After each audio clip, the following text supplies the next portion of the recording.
Oke. Assalamualaikum warahmatullahi wabarakatuh. Waalaikumsalam warahmatullahi wabarakatuh. Sederek sedaya panjenengan menika selamat sugeng dalu. Sugeng dalu. Ngomong apa iku? Kembali lagi di Mazhab Semolowaru Visip Untak Surabaya. Kali ini pembahasan tentang ujian akhir semester. Ujian akhir semester. Ini dari semester 1 ketika kita mendengar ujian akhir semester. Nah, ini kok rasanya itu loh Menakutkan ya. mengerikan. Entah kenapa kok ngalang-alai Diputus pantan. Oh, ngalang-alai ketemu Mbah Gondo. Mbah Gondo Ru. Berarti ini pembahasan kalau UAS harusnya ke mahasiswa dulu, Pak. Dari USI dulu, mahasiswa ya. Weh, mahasiswa. Jalur aku itu sama jalur aku akeh. Ya, terima kasih kawan Haunan. Ayo bicara tentang UAS ya kan. Kalau katanya Mas Haunan tadi dari semester 1 sampai semester 6 sekarang itu menjadi momok yang sangat menakutkan. Yeah. Pertama 1 dan endingnya ngulang lagi semester depan mata kuliah. Terus yang kedua, Duduk ada kelas. yang kedua ya kan, momok yang menakutkan yang kedua adalah soalnya yang kadang membingungkan. Kadang tidak pernah dipelajari tapi masuk dalam soal. Nah, itu yang membingungkan. Itu apa aku sih nggak pernah masuk apa dosen? Ngedit hitam. Nambah penggawean. Yang ketiga kenapa UAS ku menjadi momok yang menakutkan? Karena satu, dari UAS ini menjadi sebuah menjadi sebuah kegiatan yang menjadi ketidakjujuran mahasiswa secara massal. Kadang ada peraturan namanya open book, tapi boleh buka HP, sama aja. Terus ada lagi boleh open book, tapi tidak open book, tapi nyontoh teman. Jadi momen UAS ini menjadi sebuah dilema juga. Ya sudah saya sebutkan SPP kalau nggak lunas tidak bisa ikut, terus kadang pertanyaan itu tidak sesuai dengan apa yang diajarkan.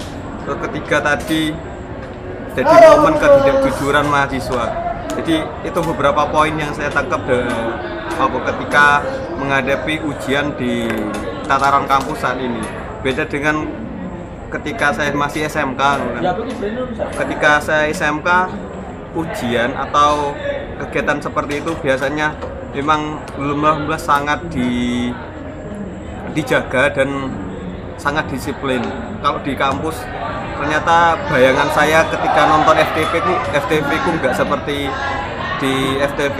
Ternyata kampus itu ya sama, lebih jenjangnya lebih rendah daripada sekolah menengah atas atau menengah kejuruan di bidang pengajaran maupun bidang ujiannya, baik dari segi ilmu pengetahuannya maupun segi iman dan takwanya. Iptek dan iptaknya masih di bawah level SMA yang saya alami sekarang. Mungkin lanjut sama senior saya yang mengkader saya di Untak. Mas Mael gimana? Hah? Apa gitu? UAS. Was. Oh iya. Was bentar lagi sama dengan puasa. Jadi kalau UAS itu ibarat kita puasa. Banyak sama-sama ujian. Kalau puasa ujian kita menahan lapar, menahan haus, menahan nafsu. Kalau UAS kita menahan malu. Malu kalau nggak dapat nilai. Kalau nggak dapat nilai.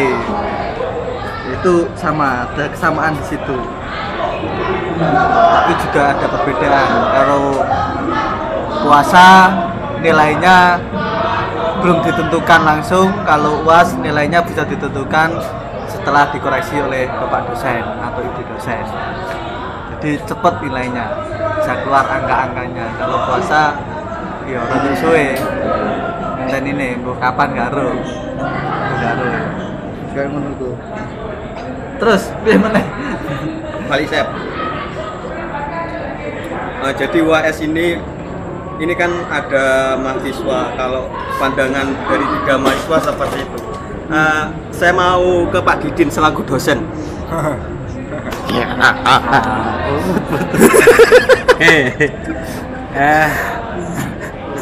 Ujian akhir semester atau seringkali disingkat dengan UAS. Kenapa sih orang harus diuji? Ini tidak lain adalah karena kehidupan manusia yang sedemikian banyak atau masif itu mau tidak mau butuh cara yang bisa mempermudah di dalam mengukur keluaran atau hasil dari apa yang telah dilakukan terkait dengan aktivitas belajar mengajar. Maka orang tentu saja ingin tahu sejauh mana sih mereka ini belajar ini, sehingga lazim biasanya digunakan pretest dan posttest. Soal diberikan pada saat belum menerima materi, apapun jawabannya akan diterima oleh seorang guru. Lalu setelah itu diberi materi. Selesai diberi materi, seorang peserta didik akan dites lagi, tapi ini namanya posttest. Nah, lalu kemudian hasil antara pretest dengan posttest ini nanti diperbandingkan. Kalau tidak ada perubahan sama sekali hasil posttest dengan pretest, maka seorang guru harus bersedih. Kenapa? Karena guru tersebut telah gagal melakukan transformasi ilmu pengetahuan.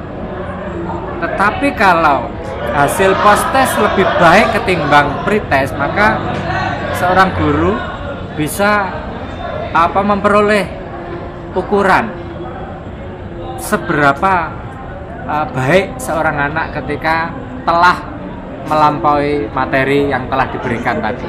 Nah, sehingga ujian akhir semester itu jangan dimaknai sebagai semacam upacara, jangan dimaknai sebatas sebuah kegiatan rutinitas, juga jangan dimaknai sebagai momok yang menakutkan. Justru pada saat UAS inilah kesempatan bukan saja bagi dosen, lebih-lebih bagi mahasiswa untuk mengukur dirinya sendiri bahwa jerih payah, energi, biaya, waktu yang telah mereka curahkan selama ini, itu mahasiswa bisa mengetahui tingkat keberhasilannya sampai seberapa jauh. Itu satu-satunya cara yang termudah dan standar, itu yang ya lewat UAS itu. Lah coba kalau misalnya tanpa UAS, maka seorang peserta didik, mahasiswa ataupun murid tidak akan tahu kemampuan dirinya seberapa jauh, kemajuannya yang telah dicapai sudah sampai di mana, tidak akan bisa diketahui karena tidak pernah dilakukan pengukuran. Nah, sehingga UAS haruslah dimaknai juga sebagai alat ukur untuk mengetahui sejauh mana diri ini belajar, kemajuannya sampai di mana. Nah, bagi seorang dosen juga merupakan ukuran bahwa metode yang dia gunakan sudah tepat atau belum, itu bisa diukur melalui UAS, UTS dan UAS. Jika setelah selesai UAS ternyata hasilnya adalah berantakan, maka dua kemungkinan yang terjadi. Bisa mahasiswanya yang mungkin motif belajarnya kurang dan tetap kesalahan di dosen karena tidak mampu menginspirasi sehingga mahasiswa punya motivasi yang tinggi untuk belajar. Bisa juga kalau nilainya berantakan itu si dosen yang gagal melakukan transformasi ilmu pengetahuan atau gagal membentuk motif, menimbulkan, mendorong motif belajar atau unearth itu menurut David Michael Cleland itu unearth ya, need for achievement-nya itu tidak mampu ditumbuhkan pada peserta didik yang di bawah pengampuannya itu. Nah, sehingga UAS seharusnya adalah sesuatu event yang kita songsong dengan penuh kegembiraan. Kenapa? Karena dengan UAS itu akan jelas dan terang benderang semuanya mengenai output, outcome, keluaran yang telah dihasilkan setelah melampaui prosesi belajar mengajar. Saya pikir itu.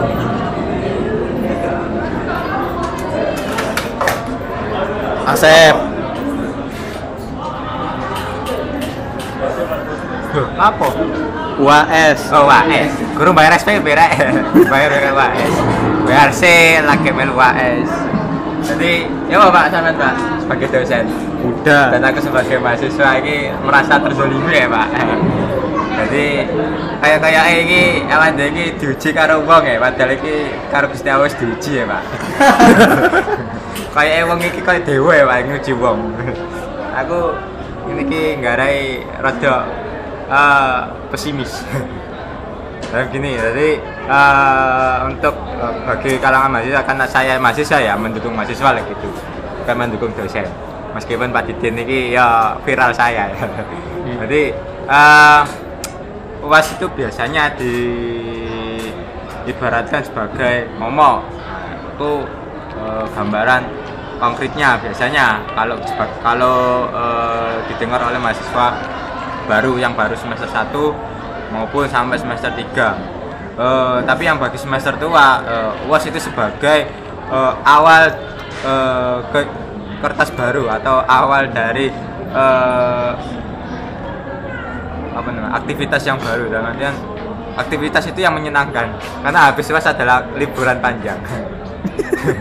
Nah, itu kalau bagi semester tua seperti saya, meskipun saya semester tua ya, tapi saya masih muda kok, tenang aja. Semester tua menurut saya UAS itu gampang-gampang susah. Kok bisa gitu ya? Gampang-gampang susah. Ya iyalah, gampang-gampang susah. Susahnya cari uang buat bayar SPP sebelum UAS. Itu yang susah. Terus SPP. minjam sana sini ya, kalau dipinjamkan ya alhamdulillah, kalau nggak dipinjamkan ya kepok jidat. Jadi gampang-gampang susah. Jadi gampangnya itu meskipun embel-embelnya ujian, tapi dalam realisasi visualnya dihadapkan dengan soal-soal. Tapi bagi saya pribadi ya, dengan pengalaman di semester 1 sampai semester sekarang, nggak sebut merek sekarang ya, enjoy di hayati dan dikerjakan meskipun banyak pertanyaan yang menurut saya itu tidak masuk akal. Ya iyalah gak masuk akal. Wong ditulis di situ pertanyaan A misalkan, padahal ya di mata kuliah sebelumnya nggak pernah diajarkan kok. Itu yang bikin saya dakdikdukser. Bisa ngerjakan nggak? Biasanya ya contoh, aku pernah ketemu soal statistik, tapi sebelum menjalani melakukan ujian statistik, sebelumnya belum pernah diajari rumus-rumus seperti yang ada di soal. Nah, siasat saya yang sebagai semester tua, ya tak buat enjoy meskipun itu. Dosen ini sopo, Sen? Hah? Dosen ini sopo? Oh, nggak sebut merek saya, nanti disebut makar nanti. Jadi saya tulis, mohon maaf Bapak, saya tidak bisa mengerjakan dikarenakan saya orang yang biasa-biasa saja. Saya jawab seperti itu. Ya dengan dengan kejujuran, rasa malu itu dibuang saja, jadi nggak usah minder. Ya jawaban seperti itu yang saya tuliskan kalau dihadapi oleh soal-soal yang sekiranya menurut saya pribadi itu belum pernah diajarkan. Ya iyalah, kita kan butuh keadilan, nilai juga harus adil. Kalau diajarkan ya bisa dijawab, ya Ya, itu memang harus kewajiban mahasiswa, tapi kalau belum diajarkan tapi harus disuruh ngisi, ya itu bukan kewajiban, haram ya. Karena belum diajarkan kan nanti diisi takutnya itu nilainya D seperti itu. Nah, itu UAS. Menjelang pasca UAS.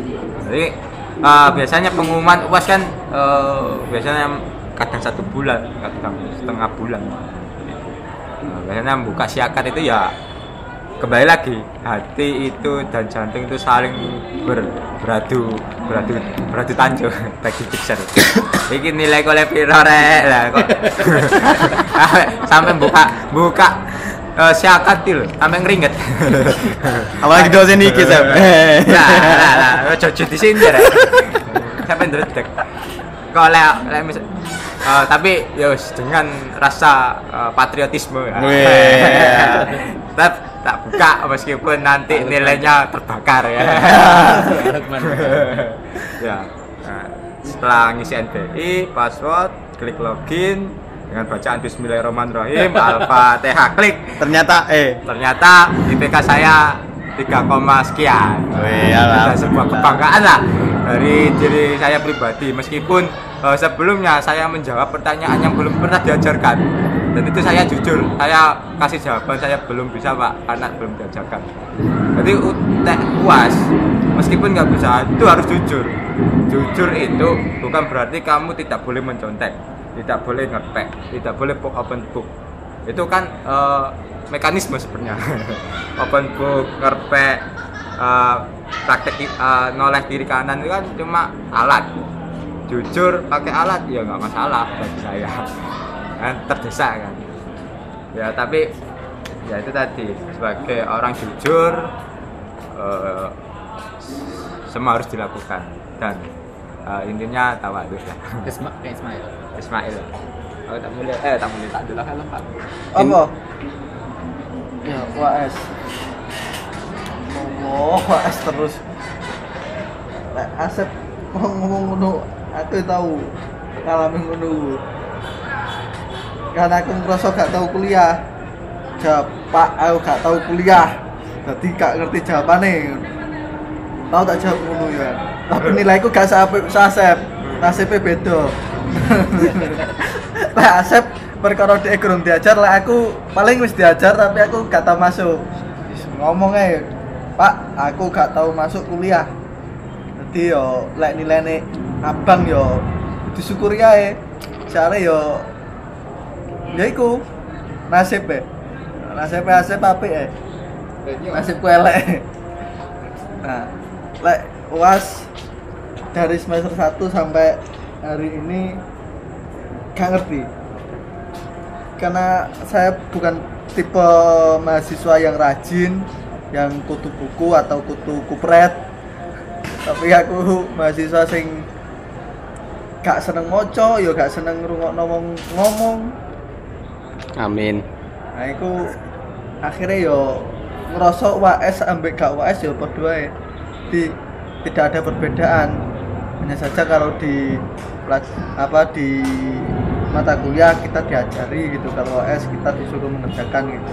Tapi kalau secara perasaan tidak ada satu gejolak yang sangat begitu besar ketika menghadapi UAS, karena menurut tipikal orangnya bukan tipikal orang-orang yang rajin, yang suka baca buku, yang kemudian harus mempersiapkan segala sesuatunya sebelum diuji. Saya sebagai mahasiswa ya sampai hari ini di semester akhir ini ketika mau ujian ya santai. Orang-orang pada sibuk ngerjain tugas, sibuk ngapalin atau baca buku macam-macam modul dan seterusnya. Aku ya santai. Masuk ya masuk, apa jare apa sing tak ngerteni yo tak tulis nang ngene jawabane iku gak ngerti yo tak tulis gak ngerti ngono ae. Nah, selama ini ya seperti itu yang saya lakukan. Jadi nggak ada kesan-kesan yang dialami oleh Mas Asep yang katanya ada gejolak batin, yang kemudian ada adu panco, adu tinju, dan adu golok di dalam batinnya Mas Asep. Itu saya nggak pernah merasakan hal itu. Sama seperti sekarang mengerjakan skripsi ya tak rasa paling santai yo saya kalau melihat teman-teman yang pada berkeliaran sibuk ke sana ke sini ke mana-mana untuk cari informasi, Kita tanyain sih ke dosen pembimbing. dan seterusnya. Ya apa Pak? Gak sibut tara iki. Nah, lah aku yo embu prosoku yo santai. Paling yo lek pengen ketemu dosen pembimbing, ketemu ngono, enggak pernah janjian. Wis tak jagongnya nang kene. Ono wonge lewat marani ngono. Assalamualaikum, bimbingan ngono. Oh ya ngono. Itu tok. Karena orangnya nggak terlalu nggak bisa kayak teman-teman yang ada adrenalinnya di dalam perkuliahan. Ono jembatan lek ujian ki kaya ono apa rintangan-rintangan sing kaya dialami lek nang ngene arum jerang kan ono batu-batuan sing harus dilewati, ono keseruane. Kalau saya nggak pernah mengalami keseruan itu. Nggak tahu karena mungkin ya itu tadi bukan kutu buku atau kutu kooperatif, tapi kutu monyet. Jadi lah aku mau coba beda cok. Wong elek ku tok ngojekan. Takon aku meneh. Lewat di Denbian yo apa pas saya UTS, UAS. Oke. Saya jawab ya. Ini orang peninggalan prasejarah. Loh, saya termasuk generasi yang sangat bahagia karena mengalami apa itu transisi ya. Saya itu sejenis generasi yang mesin ketik manual dak itu ngalami, pindah ke iPad-nya apa itu laptop ngalami, sampai ke gadget ngalami. Jadi itu saya itu generasi yang merasakan betul bagaimana perbedaan sebelum IT dan setelah IT. Kalau generasi sekarang kan tahunya hanya IT sehingga nggak pernah tahu heroiknya sebelum IT. Saya ngalami semua itu. Jadi generasi saya atau disebut generasi post X itu adalah generasi yang happy sebenarnya. Karena sekian revolusi di bidang teknologi maupun sains itu transisinya di generasi saya itu. Nah, ngomong soal transisi sains itu terbawa pula ke dalam metode-metode ujian. Kita tahu bahwa ujian hari ini sisa-sisanya masih bisa kita rasakan. Dulu orang kalau ujian itu ya ujian tulis, mau ndak mau ujian tulis. Ada yang tidak tertulis tapi berupa lesan, hanya itu aja. Nah kalau sekarang kan macam-macam, bisa lesan, bisa tertulis, bisa open book, bisa open IT, bahkan bisa tele examination. Jadi ujian dilaksanakan dari jarak jauh atau yang dikenal dengan ujian berbasis apa itu IT yang kemarin sudah pernah diuji coba untuk sekolah-sekolah menengah itu. Ujian negaranya menggunakan IT, UNBK. UNBK, ujian negara berbasis komputer. Nah, saya ngalami semua itu. Oke. Nah, kenapa sih ujian ini begitu dianggap sesuatu yang penting bagi negara ini? Perlu diketahui bahwa sejak apa itu konsep link and match. Kalau tidak keliru, konsep link and match ini eranya Pak B.J. Habibie. Jadi Barudin Yusuf Habibie itu melonceng sebuah konsep atau jargon yang kemudian itu booming ya, di blow up sedemikian rupa oleh media massa sehingga seluruh masyarakat tahu apa itu link and match, yakni mencoba terkaitkan dan mencocokkan link and match antara dunia pendidikan dengan dunia industri atau pasar. Dari situ mulai terjadi perubahan paradigma. Kalau dulu pendidikan itu tujuannya itu jelas, cetha banget, menciptakan manusia seutuhnya. Atau kalau dalam agama itu menciptakan ini insan kamil, menungso sing paripurna, manusia yang pinunjul, manusia yang linuweh gitu. Dulu jelas itu tujuannya. Lah begitu ada konsep link and match, itu paradigma semacam itu berubah menjadi tujuan pendidikan bukan lagi menciptakan manusia seutuhnya, manusia paripurna atau insan kamil, tidak. Tapi tujuan pendidikan adalah memenuhi tuntutan daripada industri ataupun pasar. Sehingga kalau industrinya di tingkat makro itu lebih besar ketimbang agrarisme, kemaritiman, maka wajar kurikulum yang diajarkan lebih banyak kurikulum yang sifatnya memenuhi kebutuhan industri ataupun pasar. Nah, industri ataupun pasar ini sifatnya adalah pragmatis, efisien, dan serba praktis. Orang-orang industri, pelaku-pelaku ekonomi atau pasar ini tidak suka dengan hal yang sifatnya bertele-tele. Maunya adalah instan, praktis, langsung bisa digunakan. Sehingga ketika melakukan rekrutmen SDM untuk menjadi jongos mereka tidak perlu lagi menelisik satu persatu tiap individu ini, diukur kemampuannya bagaimana, soft skill-nya bagaimana, kognisinya, afeksinya, psikomotoriknya, nggak perlu ditelisik. Itu akan menghabiskan biaya, menguras tenaga, menghabiskan waktu, sehingga dirasa tidak efisien, tidak praktis. Nah, oleh karena itu industri meminta kepada dunia pendidikan supaya dunia industri atau pasar tidak perlu melakukan kerja keras dalam mengukur SDM yang mau mereka rekrut. Nah, akhirnya ada istilah standarisasi. Jadi standar yang diminta industri misalnya adalah IPK 3, berapa gitu. Maka itu sudah dilakukan sejak mahasiswa itu masuk kuliah. Ukuran-ukuran itu sudah dilakukan oleh dunia pendidikan, sehingga begitu mereka lulus, industri tinggal menseleksi saja mana ukuran yang paling tinggi mereka gunakan, yang tidak tinggi ya sudah mereka kesampingkan. Sehingga ditilik dari situ sejatinya dunia pendidikan atas spesifik dalam hal ujian-ujian yang dilaksanakan dunia pendidikan ini sejatinya adalah mengabdi kepada tuntutan atau kebutuhan dunia industri maupun pasar. Kasarane dunia pendidikan ini jongos lah. Dunia pendidikan ini jongos daripada industri atau pasar itu. Kenapa saya katakan dengan kasar semacam ini? Karena memang ya itu tadi konsep link and match itu tadi menjadikan dunia pendidikan yang awalnya bertujuan mulia, menciptakan insan kamil, manusia seutuhnya, menungso paripurna, bergeser menjadi manusia yang seluruh hidupnya, totalitasnya diabdikan untuk keperluan industri maupun pasar. Saya pikir itu, sehingga UAS, UTS atau ujian apapun hakikatnya adalah perintah daripada industri atau pasar. Saya pikir itu. Mana ini? Ya mbak, masuk wajahku mbak sorot terus. Nani durung ngomong. Sarina, Nani.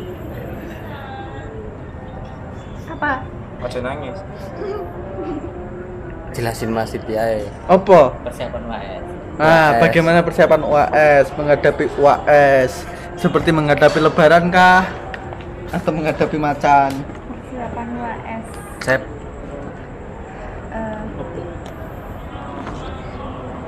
Sini Mas Asep.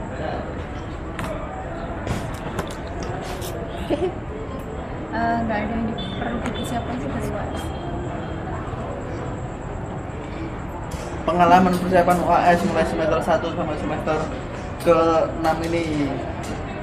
Kalau sharing masalah pengalaman persiapan UAS sih,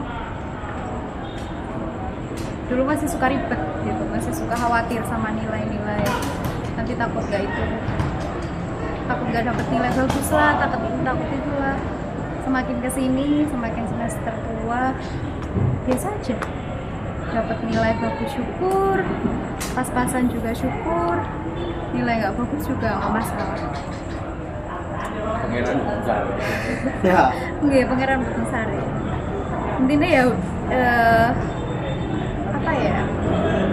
Ya tetap kalau untuk mahasiswa yang mengharapkan nilai bagus tetap belajar, ataupun mahasiswa yang tidak mengharapkan nilai bagus pun tetap belajar ya. Cuman ya selebihnya ya wes apa cari pangeran gitu aja. Kalau untuk persiapan di industri kita hanya sebagai alat ya Pak ya, sebagai alat untuk dipersiapkan ke depannya sebagai Bapak. Mungkin itu, makasih. Ya udah, karena sudah 30 menit kita tutup saja forum Madura. Madap Semolowaru pada malam hari ini dengan tema apa? Wasu.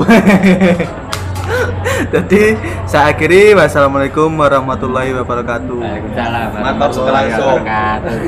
Waalaikumsalam Muhammad. Allahumma sholli alaihi.